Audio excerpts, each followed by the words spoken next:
Hello everyone and welcome back to UGC NET mentor. I hope you are doing well guys. आज की video काफ़ी special काफ़ी important रहने वाली है बिकॉज आज की इस वीडियो में डिस्कस करेंगे best time table for every student. Guys देखो होता क्या है, मैक्सिमम स्टूडेंट इस एज में आने के बाद या फिर इस लेवल पे आने के बाद सोचते हैं कि यार टाइम टेबल का क्या है, हम तो बचपन में बनाते थे, अब टाइम टेबल बना के क्या फ़ायदा, हम फॉलो भी नहीं कर पाते। तो आप गलत हैं यहाँ पर। टाइम टेबल बनाने से आप एक तो डिसिप्लिन में आ जाते हैं, आपके अंदर डिसिप्लिन आ जाता है। And second thing that is most important कि अगर आप किसी चीज को अचीव करना चाहते हैं तो प्लानिंग करके करना बहुत ही अच्छा माना जाता है बिकॉज प्लान करके अगर आप चीजों को करते हो तो चीजें आपके लिए अचीव करना ईजी हो जाता है। फॉर एग्जाम्पल अगर मुझे दिल्ली से मुंबई जाना है तो मुझे पहले से प्लान करना पड़ेगा, मुझे पहले टिकट करानी पड़ेगी ट्रेन की या हवाई जहाज की, या मुझे प्लान करना पड़ेगा कि मैं कितने दिन के लिए जा रहा हूं। अचानक से बैग पैक करके जाऊंगा स्टेशन तो मुझे टिकट नहीं मिलेगी ना। तो मतलब वही कहने का हो गया कि भाई अगर आप चीजों को प्लान करके करोगे तो चीजें आपके लिए करना, उनको अचीव करना इजी हो जाएगा। तो आज हम बात करेंगे अपने यूजीसी नेट के कॉन्टेक्स्ट में कि किस तरीके से आप टाइम टेबल को फॉलो करें, कैसा टाइम टेबल बनाएं, एक ऐसा टाइम टेबल जिसको क्या फॉलो कर सके। तो आज हम इस टॉपिक पर बात करने वाले हैं। सो मेक श्योर कि आप इस वीडियो को बिना स्किप किए आराम से पूरा देख लें ताकि आपको हर चीज अच्छे से, हर पॉइंट अच्छे से समझ में आ जाए। My name is Mohammad Azam. I have worked as an assistant professor in GGS IP University Delhi for more than 3 years and I have qualified 3 times UGC NET. चलिए स्टार्ट करते हैं गाइज। मैं आपको पहले ही बता दूं कि यहाँ पे आज की इस वीडियो में जितने भी इनपुट आपको मिलने वाले हैं, these are my personal experience. मैं खुद आपको बताऊं कि जिस तरीके से मैंने स्टडी करी अपनी अपना खुद का नेट क्वालिफाई किया, जिस तरीके से मैं दिल्ली यूनिवर्सिटी के टॉप कॉलेज में एडमिशन ले पाया मैं, तो ये सब क्यों हुआ? क्योंकि मैं चीज़ों को प्लान करके करता था, मैं चीज़ों को प्लान पहले ही कर लेता था किस तरीके से करना है, टाइम टेबल को फॉलो करता था, देन उसके बाद चीज़ें अचीव करना ईजी हो जाता था। तो वो सभी चीज़ें आपको मैं आज की इस वीडियो में शेयर करने वाला हूँ। चलिए स्टार्ट करते हैं। एंड गाइज मैं बता दूं कि 30 दिन की स्ट्रेटेजी मैं आपको ऑलरेडी दे चुका हूँ, किस तरीके से पढ़ाई करें। यूजीसी नेट की एक बहुत ही ज़्यादा, बहुत ही अमेजिंग, बहुत इंपॉर्टेंट वीडियो है। नहीं देखा तो देख लेना। आपके पास 30 दिन नहीं बचे हैं या 30 दिन से ज्यादा हैं आपके पास, डजेंट मैटर, ये वीडियो आप सबके लिए बहुत इंपॉर्टेंट है, देख लेना। इसका लिंक मैं दे दूंगा इसी वीडियो के डिस्क्रिप्शन बॉक्स में। ओके सो गाइस हम बात करेंगे यहाँ पर उन सभी स्टूडेंट्स की, चाहे आप जॉब करते हो, बिकॉज देखो अगर आप यूजीसी नेट का एग्जाम प्रिपेयर कर रहे हो तो जरूरी नहीं है कि आप बिल्कुल वेले हो, घर पे बैठे रहते हो, ऐसा नहीं है। कुछ स्टूडेंट्स ऐसे हैं जो कि जॉब भी करते हैं, कुछ ऐसे हैं जैसे हाउस वाइफ्स हैं, कुछ उनको इतना टाइम नहीं मिल पाता, तो हम उन सभी को इंक्लूड कर रहे हैं, प्लस ऐसे स्टूडेंट्स को भी इंक्लूड कर रहे हैं जो कि ऑल टाइम स्टडी ही करते हैं, उनका मेन काम ही स्टडी करना है, सुबह से लेकर शाम तक स्टडी करते रहते हैं। तो सभी की बात करेंगे यहाँ पर, इस टाइम टेबल में सभी लोग इंक्लूडेड हैं।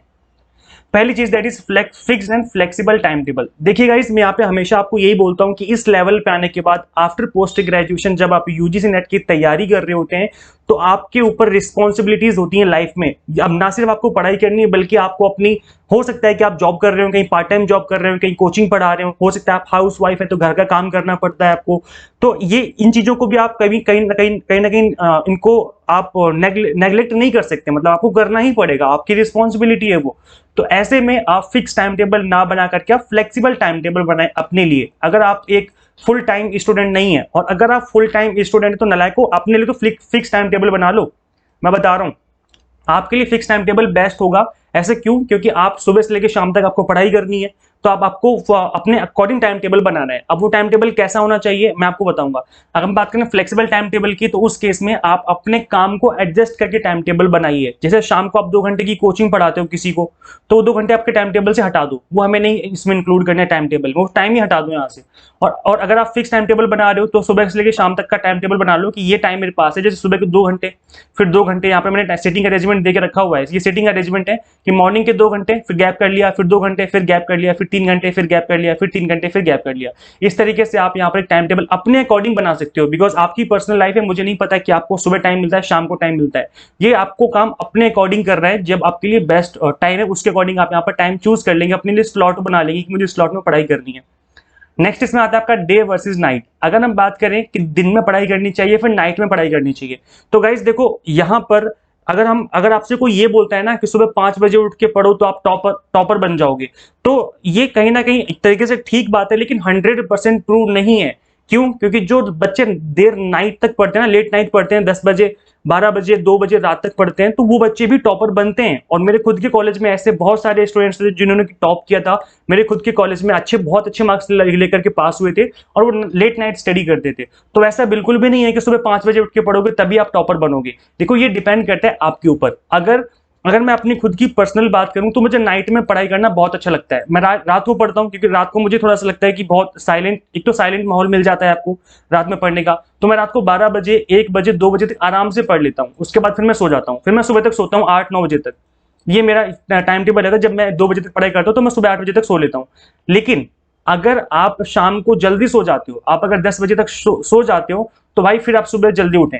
फिर आपको सुबह जल्दी उठना है, दिस इज कंपलसरी। आपके लिए उठना पड़ेगा। सुबह 5 बजे उठ जाओ, नहीं तो 6 बजे तक तो उठ ही जाओ। इससे लेट मत करना। अब ऐसा नहीं कि रात को भी जल्दी सो गए और सुबह भी 10 बजे तक सो रहे हैं, तो फिर भाई साहब आप तो फिर इस कैटेगरी में आ जाओगे। इस कैटेगरी में और इस कैटेगरी में यही डिफरेंस है कि आपको अपने ऊपर कंट्रोल करना पड़ेगा, और कंट्रोल नहीं करोगे तो आपकी जो कैटेगरी है वो चेंज हो जाएगी। तो डे वर्सेस नाइट कब पढ़ाई करें ये आप पे डिपेंड करता है कि आपको दिन में पढ़ना अच्छा लगता है। कई बच्चे ऐसे होते हैं जो कि सुबह 5 बजे उठ करके पढ़ते हैं, और एक्चुअल में ऐसा होता है कि सुबह हमारा माइंड काफी फ्रेश होता है, उस टाइम पर काफी चीजें अच्छे से हम पढ़ पाते हैं। लेकिन ये चीज हर किसी के ऊपर फॉलो नहीं होती है, बिकॉज हर स्टूडेंट सुबह उठ करके पढ़ाई नहीं कर सकता। अगर मैं सुबह 5 बजे उठ जाऊं या 4 बजे उठ जाऊं तो मेरा पूरा दिन ऐसे जाएगा जैसे मैं सोया नहीं था रात को। मतलब नींद आती रहेगी, मुझे उबासी आती रहेगी। तो मैं सुबह वाला बंदा नहीं हूं, मैं रात वाला बंदा हूं। मैं रात में अच्छे से पढ़ता हूं, सुबह देर तक सोता हूं। तो इस तरीके से आप भी कर सकते हो। और अगर आपको सुबह उठना अच्छा लगता है, आप सुबह उठ करके पढ़ सकते हो, तो आप सुबह उठिए। मैं ये नहीं कह रहा कि लेट नाइट पढ़ो, नहीं। अगर आपको लेट नाइट नहीं पढ़ना तो 10 बजे तक सो जाओ, सुबह जल्दी उठ जाओ 5 बजे, और उस टाइम उठना, पढ़ करके उठना, जल्दी उठ करके पढ़ना स्टार्ट कर दो। लेकिन पढ़ने से पहले आपको 10 मिनट का मेडिटेशन करना है। कितना टाइम? 10 मिनट। ये नहीं कि घंटे घंटे 2-2 घंटे लगे हुए हैं, नहीं। आप थोड़ा टाइम मेडिटेशन भी कर सकते हैं, जिससे आपको सुबह जो है आप जल्दी से और इफेक्टिव तरीके से स्टार्ट कर सको अपना। देखिए गाइस, फर्स्ट आवर जो पहला 1 घंटा होता है आपकी पढ़ाई का, वो बहुत ही ज्यादा इंपॉर्टेंट होता है। पढ़ाई का बोले फिर मॉर्निंग का बोलो, 1 घंटा बहुत इंपॉर्टेंट होता है। अगर आप उसमें प्रोडक्टिव हो तो आप आगे भी कंटिन्यूअसली प्रोडक्टिव रहेंगे। और आगे आप स्टार्टिंग में 1-2 घंटे अगर आप आपने अपने ऐसे गुजार दिए, कहीं आप सोशल मीडिया पे बैठ गए, अपने मोबाइल फोन में फेसबुक खोल लिया या मोबाइल चलाने बैठ गए, फिर अब उसके बाद आपका मन नहीं लगेगा, क्योंकि आपके माइंड में डोपामिन होता है ना, डोपामिन करके एक हार्मोन होता है जो कि रिलीज हो जाता है। फिर वो ना हमें पढ़ने नहीं देता। तो इसलिए स्टार्टिंग का जो 1 घंटा है वो आपके लिए बहुत इंपॉर्टेंट है। मोबाइल फोन मत उठाओ, चुपचाप से उठो, बुक्स खोलो और पढ़ना स्टार्ट कर दो। आप 1 घंटे पढ़ोगे, फिर आप कंटिन्यू पढ़ते रहोगे, आगे भी आगे, मतलब जो ये सिटिंग अरेंजमेंट है इसको आप इजीली फॉलो कर पाओगे। तो ये बहुत जरूरी है। स्टार्टिंग के 1 घंटे आपको वेस्ट नहीं करने, ये इस पे आपको फोकस करना है। नेक्स्ट आपका पेपर 1 पेपर 2 दोनों को आपको इंक्लूड करना है। कई बार मैंने बच्चे देखे हैं ऐसे भी होते हैं जो कि क्या करते हैं कि पेपर 1 ही पढ़ते रहते हैं, क्योंकि उनको पेपर 1 उनका वीक होता है, पेपर 2 उन्होंने पढ़ रखा है पहले, तो इसलिए उसको पढ़ते नहीं है। अरे नालायक को ऐसे नहीं करना। पेपर 2 की तो अच्छी खासी वेटेज है भाई, 200 नंबर का पेपर है, पेपर 1 तो केवल 100 नंबर का ही है। तो ऐसे में दोनों को टाइम देना है। अगर आपका ये वीक है तो कोई बात नहीं, टाइम दो, दोनों को टाइम देना है। आप ऐसे कर सकते हो कि पेपर 1 को कम टाइम दो, पेपर 2 को ज्यादा टाइम दो, या पेपर 2 को ज्यादा टाइम दो, पेपर 1 को कम टाइम दो। ये आप पे डिपेंड करता है कि आपके लिए कौन सा पेपर वीक है, कौन सा स्ट्रांग है। उसके अकॉर्डिंग आप टाइम बना लो कि आपको दोनों को टाइम देना है। जैसे मॉर्निंग में पेपर 1 पढ़ लिया, इवनिंग में पेपर 2 पढ़ लिया। इस तरीके से आप अपने अकॉर्डिंग देख लो कि आपको कौन सा टफ लगता है। ये आप पे डिपेंड करता है कि आप किसको ज्यादा टाइम देते हो। नेक्स्ट है रिवीजन। रिवीजन में हमेशा कहता हूं कि रिवीजन बहुत जरूरी है। अब रिवीजन आप क्विक नोट्स बना के करें, ज्यादा बेटर है। क्विक नोट्स या फिर इसको फ्लैश नोट्स भी कहते हैं। मैंने आपको बताया था प्रीवियस वाली क्लास में भी कि आप ना एक खाली कॉपी पे कुछ बहुत ही छोटे छोटे पॉइंट लिखो। ऐसे नहीं पूरे पूरे पेज भर दो नोट्स बना करके, नहीं। एक छोटे से पेज पे लेकर के एक A4 शीट ले लो, उस पे पेज पे जो भी इंपॉर्टेंट चीज आपने पढ़ी उनको लिख लो, एक लाइन में, 2-2 लाइन में, इस तरीके से, बस इतना ही करना है। और ऐसा मैं इसलिए बोल रहा हूं बिकॉज अगर आप सिर्फ और सिर्फ बुक पढ़ते रहेंगे तो आपका माइंड कहीं और डाइवर्ट हो जाएगा। अगर आप सिर्फ रीडिंग करोगे ना, बैठ के रीडिंग कर रहे हो, तो माइंड आपका डाइवर्ट होना स्टार्ट हो जाएगा। लेकिन अगर आप रीडिंग के साथ साथ लिख रहे हो, छोटी छोटी चीजें एज ए फ्लैश नोट्स या फिर क्विक नोट्स बना करके लिख भी रहे हो साथ के साथ, तो आपका माइंड वहां पे स्टिक रहता है। स्टडी पे आप स्टिक रहोगे, आप स्टडी से दूर नहीं जाओगे, आपका माइंड भटकेगा नहीं। कभी माइंड में कुछ और चलने लग जाता है ना हमारे, कि मेरे दोस्त ने कुछ ऐसा बोल दिया, शाम को हम मोमोज खाने जाएंगे, चाउमीन खाएंगे, तो ये सब आपके माइंड में नहीं आएगा। जब आप क्विक नोट्स या फ्लैश नोट्स बना रहे होंगे साथ के साथ, पढ़ाई करने के साथ साथ, तब आप अपनी स्टडी से स्टिक रहेंगे। That is most important. Next आपका कंट्रोल योर सेल्फ। गाइज देखो, इसको हम मैनेजमेंट और कॉमर्स की भाषा में कहते हैं controlling. Controlling is a process, हमने पढ़ा था मैनेजमेंट में। अब वो कंट्रोलिंग अपने ऊपर करनी है। वो कैसे करेंगे कि जो भी आपने लिस्ट बनाई है, मतलब दिन भर की जो लिस्ट आपने बनाई है कि मुझे सुबह 2 घंटे पढ़ना है, फिर इस टॉपिक को फिनिश करना है, फिर एमसीक्यूज की प्रैक्टिस करनी है, इस तरीके से जो भी आपने लिस्ट बनाई है उसको कंपेयर करो रियलिटी के साथ। अब रियलिटी मतलब जो भी दिन भर आपने उस चीज को फॉलो किया या नहीं किया, जो भी आपने टाइम लगाया दिन भर, कहाँ कहाँ आपका टाइम लगा है, शाम को बैठ के रात को 8 बजे 9 बजे उस चीज को चेक करो कि क्या आप उस चीज को फॉलो कर रहे हो। देखो गाइस, कई बार क्या होता है कि हम चीजों को फॉलो नहीं कर पाते। अगर आप देखो, ह्यूमन टेंडेंसी हमारी, हम कई बार 100% चीजों को फॉलो नहीं कर पाते, लेकिन अगर आप 70 to 80% अगर आप फॉलो कर पा रहे हो तो इट मींस ये एक अचीवमेंट है, आप चीजों को अचीव कर पा रहे हो और धीरे धीरे चीजें अच्छी हो जाएंगी फ्यूचर में। तो अब ऐसा भी नहीं है कि भाई 10% ही फॉलो कर रहे हो, 20% ही फॉलो कर रहे हो, तो फिर तो एक तरीके से डिजास्टर है वो आपके लिए। आप चीजों को फॉलो नहीं कर रहे, आप अपना टाइम वेस्ट कर रहे हो। अब आप इस ये कंट्रोलिंग इसलिए जरूरी, बिकॉज इससे आपको पता चलेगा कि आपका टाइम कहाँ वेस्ट हो कहाँ रहा है। आप शाम को चेक करो ना कि आपने जो टाइम दिया था पढ़ाई करने के लिए, आपने उस टाइम को दिया कहाँ, कहाँ चला गया वो टाइम। तो इसलिए जब आपको चीजें पता चलेंगी तो आप नेक्स्ट डे फिर वो नहीं करेंगे, उस जगह पे आप टाइम वेस्ट नहीं करेंगे। तो इसलिए कंट्रोलिंग बहुत जरूरी है इस प्रोसेस में। नेक्स्ट है आपका अनाउंसमेंट। जब भी आप टाइम टेबल बनाएं, टाइम टेबल बनाने के बाद अनाउंस कर दें अपने घर में। मम्मी को बोलते हो, मम्मी आज मैं 5 घंटे पढ़ने वाला हूँ, मम्मी आज मैं 6 घंटे पढ़ने वाला हूँ, मम्मी मैं 8 घंटे पढ़ने वाला हूँ, आज दिन में मैंने 8 घंटे का टाइम टेबल बनाया है। अब इससे क्या होगा, दो चीजें होंगी। एक तो घर वाले आपको ज्यादा काम नहीं देंगे, आपको ये नहीं बोलेंगे बेटा मार्केट चला जा, बेटा वो लिया, बेटा ये लिया, बेटा सिलेंडर लिया। तो ये काम से छुट्टी मिलेगी, क्योंकि उनको पहले पता है कि बेटे ने 8 घंटे दिए, 8 घंटा पढ़ने वाला है आज ये। तो वो कहीं ना कहीं काम को कम कर देंगे। अब ऐसा भी नहीं कि जीरो कर दें, कुछ काम तो कम कर ही देंगे डेफिनेटली।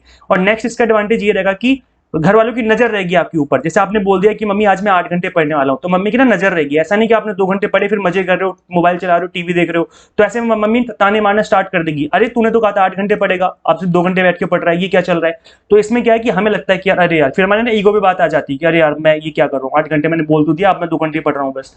तो अनाउंसमेंट करोगे तो ये इसका मतलब है कि आप अपने लिए ही एक तरीके से ट्रैप बना रहे हो कि आप उसमें फंस के रहो, आपको वो बाहर ना निकलने दिया जाए। ये आपकी मम्मी करेगी, ये घर में आप जो आपकी मम्मी होती है ना, ये बहुत इंपॉर्टेंट रोल प्ले करेंगी इस टाइम पर।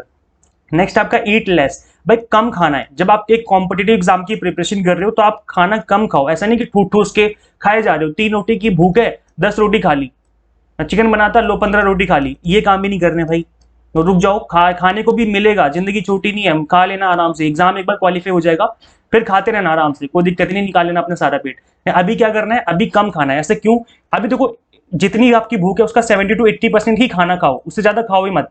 4 रोटी भूख है 3 खाओ, एक कम कर दो, पूरा मत खाओ भर पेट, बल्कि कम करना है, 3 रोटी कर दो। ऐसे क्यों, देखो हमारी बॉडी में ना ऐसा होता है कि जब हम खाना खा लेते हैं तो सारी एनर्जी जो हमारी बॉडी की होती है पेट में लगने स्टार्ट हो जाती है, क्योंकि बॉडी हमारी खाना पचाना स्टार्ट कर देती है। तो जो माइंड में आपकी एनर्जी लगनी चाहिए थी पढ़ाई में, वो चली जाती है पेट में, फिर दिक्कत हो जाती है, फिर हमारा पढ़ाई में मन नहीं लगता, फिर हमें नींद आना स्टार्ट हो जाती है। कभी ना अपने ऊपर ट्राई करके देखना, जितना 4 रोटी की भूख लगी तो 5 रोटी खा के देखना, अगले 15 मिनट में आपको नींद आना फील ना हो जाए तो मेरा नाम बदल देना, ठीक है। नाम यूजीसी नेट मेंटर करके कुछ और रख लेंगे, यहाँ पर नाम ही बदल देंगे हम। तो ये एक प्रूवन फैक्ट है, इसलिए कम खाओ, वो ज्यादा बेटर रहेगा। कुछ दिन के लिए कर लो कंट्रोल यार, फिर खा लेना, जिंदगी पड़ी है खाने के लिए। नेक्स्ट है साइलेंट इन्वायरमेंट। गाइज ये बहुत ही इंपॉर्टेंट रोल प्ले करता है आपकी स्टडी प्रोसेस में। ऐसा इसलिए बिकॉज देखो, इसको ना एक एग्जांपल लेके बताता हूँ। जब आप अपने घर में सोते हो तब ज्यादा कंफर्टेबल होकर सोते हो, या फिर जब आप अपने किसी मेहमान के घर जाते हो, किसी रिश्तेदार के घर जाकर के जब आप सोते हो तो वहां ज्यादा कंफर्टेबल होते हो। आप बोलोगे सर हम अपने घर में ज्यादा कंफर्टेबल होते हैं, तो बस ये वही बात है कि जहां पे आप पढ़ते हो, जिस रूम में आप पढ़ते हो उस रूम में आपका माइंड ज्यादा कंफर्टेबल होता है, आप अपने माइंड को ज्यादा कॉन्सेंट्रेट कर पाते हो स्टडी के ऊपर। और अगर आप रूम चेंज करते रहोगे, कभी इस रूम में, कभी उस रूम में, कभी घर के बाहर, कभी पार्क में, कभी कहीं बैठ के पढ़ रहे हो, तो ऐसे में आपका माइंड प्रॉपर तरीके से काम नहीं करेगा, वो कॉन्सेंट्रेट नहीं कर पाएगा। कहने का मतलब ये है। तो एक जगह चूज कर लो, एक रूम चूज कर लो, और वहां पर बता दो मम्मी को, पापा को, अपने छोटे भाई बहन को कि भाई हल्ला मत मचाओ, यहाँ मैं पढ़ाई कर रहा हूँ। या मम्मी पापा लड़ रहे हैं तो उनसे बोल दो घर के बाहर जाके युद्ध करो, यहाँ युद्ध करने की जरूरत नहीं है, मैं पढ़ाई कर रहा हूँ, ठीक है। तो इस तरीके से आपको साइलेंट इन्वायरमेंट अपने लिए क्रिएट करना है, बनाना पड़ेगा आपको। घर में होता नहीं, कई बार घर में ज्यादा लोग होते तो होता नहीं है, तो बोल दो भाई कि मैं पढ़ाई कर रहा हूँ, प्लीज कीप साइलेंट, ठीक है। नेक्स्ट आपको रेस्ट लेना है 30 मिनट की। अगर पढ़ाई करते हो तो 5 मिनट का आपको रेस्ट लेना है, 1 घंटे की पढ़ाई करते हो तो आपको 10 मिनट का रेस्ट लेना है। इतना करना ही पड़ेगा, बिकॉज हम ज्यादा टाइम तक फोकस नहीं कर पाते चीजों पे। अगर आप 30 मिनट लगातार पढ़ रहे हो तो अगर आप जैसे आपका 31वां मिनट आएगा आपका माइंड भटकेगा इधर उधर, या फिर आपको थकान फील होना स्टार्ट हो जाएगी। तो ऐसे में क्या करें, आप थोड़ा सा 5 मिनट का रेस्ट ले सकते हो। अब उस रेस्ट में बच्चे गलती क्या करते हैं, अपना मोबाइल फोन खोला, यूट्यूब पे एक वीडियो देखना स्टार्ट कर दी, या कोई गाना सुनना स्टार्ट कर दिया, कोई मूवी का सीन खोल लिया। अब वो 5 मिनट तो खत्म हो गए, लेकिन वो सीन खत्म नहीं हो रहा, वो वीडियो खत्म नहीं हो रही, वो गाना खत्म नहीं हो रहा। तो नालायक को ऐसे काम नहीं करने की भाई, वो चीजें खत्म ही ना हो।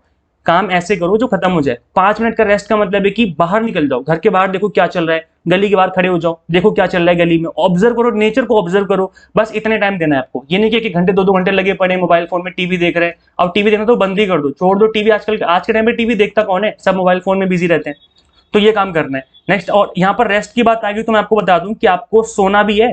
ऐसा नहीं कि आप बस 4 घंटे सो रहे हो, नहीं, मिनिमम 6 घंटे आपको सोने हैं और मैक्सिमम 8 घंटे, इस रेंज में सोना है। मिनिमम 6 घंटे, मैक्सिमम 8 घंटे। इससे ज्यादा सो जाओगे तो गुनाह कर रहे हो, इससे कम सो रहे हो तो गलती कर रहे हो। ठीक है, क्या बोला मैंने, 6 घंटे से कम सो रहे हो तो गलती कर रहे हो, क्योंकि आपका माइंड को रेस्ट चाहिए, तभी आपके माइंड में चीजें घुसेंगी और ज्यादा टाइम तक आप रिटेन कर पाओगे। और 8 घंटे से ज्यादा सो रहे हो तो गुनाह कर रहे हो, क्यों, क्योंकि फिर वो एक तरीके से आप लाइफ को एंजॉय कर रहे हो। और ये बेस्ट टाइम नहीं है लाइफ को एंजॉय करने का जब आप एक कॉम्पिटेटिव एग्जाम के पीछे लगे हुए हो। This is not the best time जब आप लाइफ को एंजॉय करने में लगे हो। एंजॉय भी करेंगे, पहले एग्जाम निकाल लो फिर एंजॉय कर लेंगे लाइफ को, कोई दिक्कत नहीं है। समझ में आ गया। नेक्स्ट आपका सीटिंग अरेंजमेंट। अब ये अरेंजमेंट जो आपको अपने अकॉर्डिंग बनाना है, ये मैंने एक स्टैंडर्ड अरेंजमेंट आपको दे दिया है कि सुबह 2 घंटे पढ़ लिए फिर रेस्ट कर लिया, फिर 2 घंटे पढ़ लिए फिर रेस्ट कर लिया, फिर 3 घंटे पढ़ लिए फिर रेस्ट कर लिया, फिर 3 घंटे पढ़ लिए फिर रेस्ट कर लिया। आप ऐसे कर सकते हो। और जब जो टाइम बचेगा बीच में, उसको आप यूट्यूब पे जो क्लासें होती हैं अलग अलग, मेरे चैनल पे या दूसरे टीचर से बहुत सारे पढ़ा रहे हैं, सबके चैनल पे देखो। एज ए टीचर मैं सभी को अप्रिशिएट करता हूँ, जितने भी यूट्यूब पे चैनल है जो अच्छा पढ़ाते हैं मैं सभी को अप्रिशिएट करता हूँ। आप यूट्यूब पे भी बहुत सारे रिसोर्सेज, आप यहाँ पे भी पढ़ सकते हो, कोई दिक्कत वाली बात नहीं है। और बहुत सारी ऐसी चीजें जो कि हमें यूट्यूब पे मिलती हैं जो हमारी बुक्स में नहीं होती हैं, तो इसलिए हमें यूट्यूब पे भी क्लासें लेनी है। तो आप इसके लिए भी एक स्लॉट बना सकते हो। जैसे आपने 2-2 घंटे का स्लॉट बना लिया, तो इसमें 2 घंटे का स्लॉट बना लो कि मुझे यूट्यूब पे भी देखनी है, जो भी इंपॉर्टेंट वीडियो रहेगी यूट्यूब पर किसी भी क्लास से रिलेटेड, किसी भी टॉपिक से रिलेटेड या करंट अफेयर से रिलेटेड, आप उसके लिए 2 घंटे का स्लॉट बना सकते हो। समझ में आ गया, क्लियर हो गया। तो इस तरीके से आपको अपना टाइम टेबल बनाना है। अभी जितने भी पॉइंट्स थे, इन पॉइंट्स को ध्यान में रख करके आप अपना टाइम टेबल खुद प्रिपेयर करो, इस तरीके से स्लॉट बना करके, और उसको फॉलो करो। और फॉलो करना है तो अगर 80% भी आपने फॉलो कर लिया, so this is an achievement. यहाँ पे आपको अपने आप को कोसना नहीं है कि यार मैं 100% फॉलो नहीं कर पा रहा, ये गलत बात हो जाएगी, क्योंकि हम ह्यूमन बीइंग है और एक ह्यूमन 100% चीजों को अचीव नहीं कर पाता, कुछ ना कुछ रह जाता है। तो अपने आप को कोसना नहीं है। अगर 80% कर पा रहे हो तो that is well and good. और ये जो चीजें हैं आपको फ्यूचर में आपसे और अच्छे तरीके से होने लग जाएंगे। अगर आप 80% कर रहे हो तो फ्यूचर में 90% भी होगा, 95% भी होगा, 99% तक भी हो जाएगा। ठीक है। सो गाइज, ये देखो कुछ माइंड सेट होते हैं, इन चीजों को फॉलो करोगे तो आप एक विनर की कैटेगरी में आने के बहुत ज्यादा चांस आपके बढ़ जाएंगे। और बाकी डिपेंड करता है कि आपको किस कैटेगरी में जाना है। तो ये आप पे डिपेंड करता है कि आपको किन चीजों को फॉलो करना है, किस तरीके से चीजें करनी है। एक चीज मैं आपको बता दूं कि आपको अपने साथ ऑनेस्ट रहना है। बी ऑनेस्ट विद योरसेल्फ, खुद के साथ ऑनेस्ट रहो। देखो हम ना कई बार चीजों को फेक दिखाते हैं कि हम ये कर लेते हैं, वो कर लेते हैं, हम 10 घंटे पढ़ लेंगे, 20 घंटे पढ़ लेंगे। रियलिटी से स्टिक रहो, देखो कि आप कितना कर सकते हो, और अपने खुद से ऑनेस्ट रहो, अपने खुद के साथ ईमानदार रहो कि मैं इतना कर सकता हूँ और मैं इतना करूंगा, कुछ भी हो जाए। ठीक है गाइज, आप लोग ना कमेंट करते हैं जो बच्चे मुझे बहुत अच्छे लगते हैं। आप लोग कमेंट करके बताया करो कि आपको लेक्चर्स कैसे लगते हैं। अगर आपको एडवांटेज मिलता है इन वीडियो से, आपकी लाइफ में वैल्यू एडिशन होता है, तो यार कमेंट करके बताया करो कि आपको लेक्चर्स कैसे लगते हैं। मैं आप लोगों के सभी के कमेंट पढ़ता हूँ और मैं अच्छे बच्चों की मतलब रिप्लाई तो मैं सभी को करता हूँ। तो आप लोग कमेंट करके बता दिया करो, फीडबैक दे दिया करो अपने इन सभी क्लासेस का। ठीक है। और गाइस, अगर आपको मेरी मेथोलॉजी अच्छी लगती है पढ़ाने की, मैं अच्छे से पढ़ा पाता हूँ, आपको अच्छा लगता है, तो आप हमारा क्रैश कोर्स ज्वाइन कर सकते हैं यूजीसी नेट मेंटोर ऐप पे। आप इस ऐप को इंस्टॉल कर लीजिए। इस ऐप का लिंक मैं दे दूंगा इस वीडियो के description box and comment box में। अभी स्पेशल 30 डेज का क्रैश कोर्स चल रहा है। इसमें आपको पेपर 1 की कंप्लीट प्रिपरेशन हो जाएगी विद इन 30 डेज। यहाँ पे आप देखेंगे कि यूनिट वाइज मॉक टेस्ट भी है ताकि आप प्रैक्टिस कर सकें। वीडियोस लेक्चर है यूनिट वाइज, टॉपिक वाइज, तो इधर उधर आपको भटकना नहीं पड़ेगा। एक सिंगल प्लेस पे आपको सारी चीजें मिल जाएंगी। पीडीएफ फॉर्मेट में स्टडी मटेरियल जिसको आप डाउनलोड करके बाद में रिवाइज कर सकते हो, प्रैक्टिस कर सकते हो, और इनफैक्ट आप इसका प्रिंट आउट भी निकाल सकते हो। तो यहाँ पर पेपर 1 का क्रैश कोर्स ऑलरेडी अवेलेबल हो गया है। पेपर 2 कॉमर्स भी स्टार्ट हो चुका है। फीचर्स क्या है इसके, इंग्लिश हिंदी दोनों मीडियम में ही कंप्लीट क्रैश कोर्स है। According to NTA question asking pattern चीजों को डिजाइन किया गया है। पर्सनली मैंने सारी क्लास ली है, कोई दूसरा टीचर नहीं है, मैंने खुद पढ़ाया आपको। यहाँ पर ऑनलाइन मॉक टेस्ट है ताकि आप प्रैक्टिस कर सकें अच्छे से, एंड पीडीएफ फॉर्मेट में स्टडी मटेरियल जिसको आप डाउनलोड करके रिवाइज भी कर सकते हो। ठीक है। So guys, thank you so much for watching this class. अब जाओ फटाफट से अपने लिए टाइम टेबल बनाओ और लग जाओ। आज का काम आज ही करना है, कल पे नहीं छोड़ना है, और बस अपने ड्रीम को अचीव करने में लग जाओ guys. This is the most important time जहां पर आप इन चीजों को अचीव कर सकते हैं। सो गाइस, इस लेक्चर में इतना ही। आप शेयर कर देना इस वीडियो को ज्यादा से ज्यादा ताकि बाकी बच्चों को भी भला हो जाए। ठीक है। मिलते हैं गाइस नेक्स्ट वीडियो में। Till then keep watching UGC NET mentor. Thank you so much.